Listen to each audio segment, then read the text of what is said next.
Well, I think when we talk about smart home technology, one big aspect for me would be front and front yard security. And a big way in solving that is a video doorbell. And there's a whole bunch on the market. We're going to talk about a few of my favorites today. And they all come down into the ecosystems. And I've said this before, if you are getting into smart home technology, the more you can kind of keep the smart devices into one brand or one ecosystem, the easier it's going to be for you to get this all hooked up and looked after. So today we're going to have a look at some Ring gear, some stuff from Arlo, and also the Google world. Starting off with Ring, keep in mind they are owned by Amazon, so it kind of fits into that whole world. They have been very successful with their Ring Video Doorbell. They've got the Video Ring Doorbell 2, 3, and they keep coming out with new iterations. And what I like is that they've actually got a few different models depending if you're in a house like we are right now or an apartment. This particular one here is actually a Ring Video Doorbell made for apartments and townhomes. So if you've got a little peephole in your door, this is fantastic. It basically goes in, and there's another component on the back here, but it allows you to get any alerts on your smartphone, or if you purchase the chime option here, you can actually have like kind of a doorbell ring in your living room if someone is either knocking on the door or they ring the actual doorbell. And that's the cool thing. It actually has door knocking capability. It can actually sense that if someone has come along. So that's great for especially elderly folks. My parents are a little bit older now, and a lot of times their friends in the building come over and they knock on the door and they can't hear them because they're in their living room watching TV with the volume full blast. So this solves that issue. But the cool thing again with video doorbells is that they can detect motion, so they can start recording some of that video right away. And when they hit the actual doorbell, it can send you an alert to your smartphone. And that's kind of cool because right on your smartphone, as long as you're connected to the internet, whether that's in your house, whether that's at work or 1,000 miles away, you can see video of that person and actually talk to them. And remember, they can't see you. It's kind of a one-way trip for the video. So the audio is two-way. And you know, if it is a package you're expecting, this is kind of cool. If you do have a smart lock, you could actually, if you chose to do so, unlock the door for that delivery person so they could leave the package right in your home and then lock the door behind them. I really like that particular feature. So moving along, then there's the Arlo world.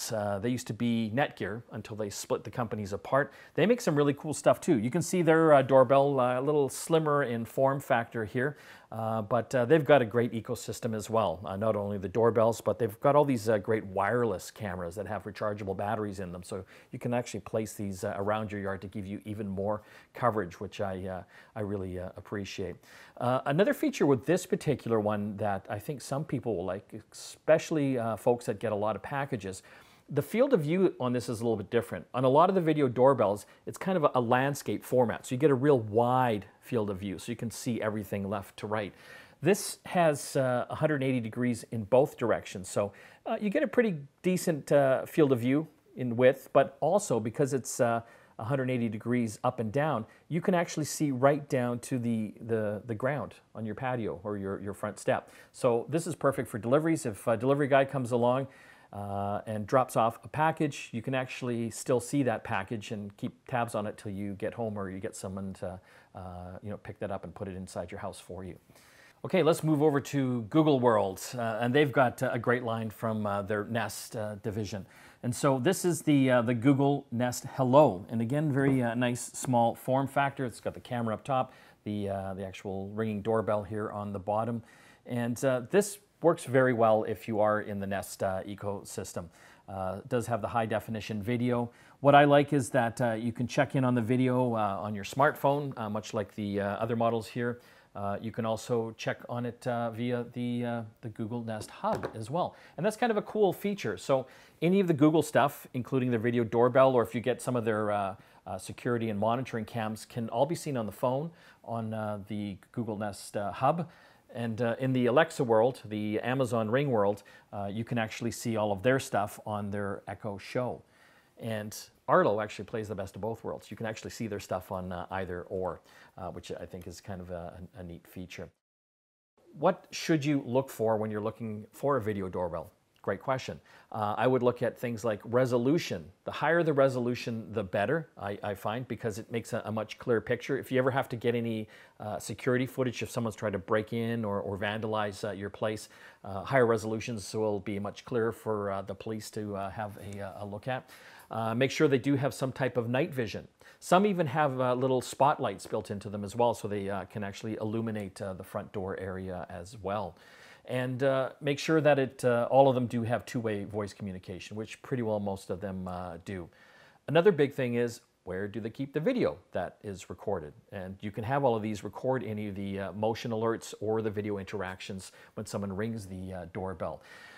A lot of them now do have subscription-based services, so you'll have to look into that depending on which ecosystem you look at. But I typically find once you get into the ecosystem, you probably will start adding other cameras and what have you, so you will most likely have to pay some type of monthly subscription to save that in the cloud.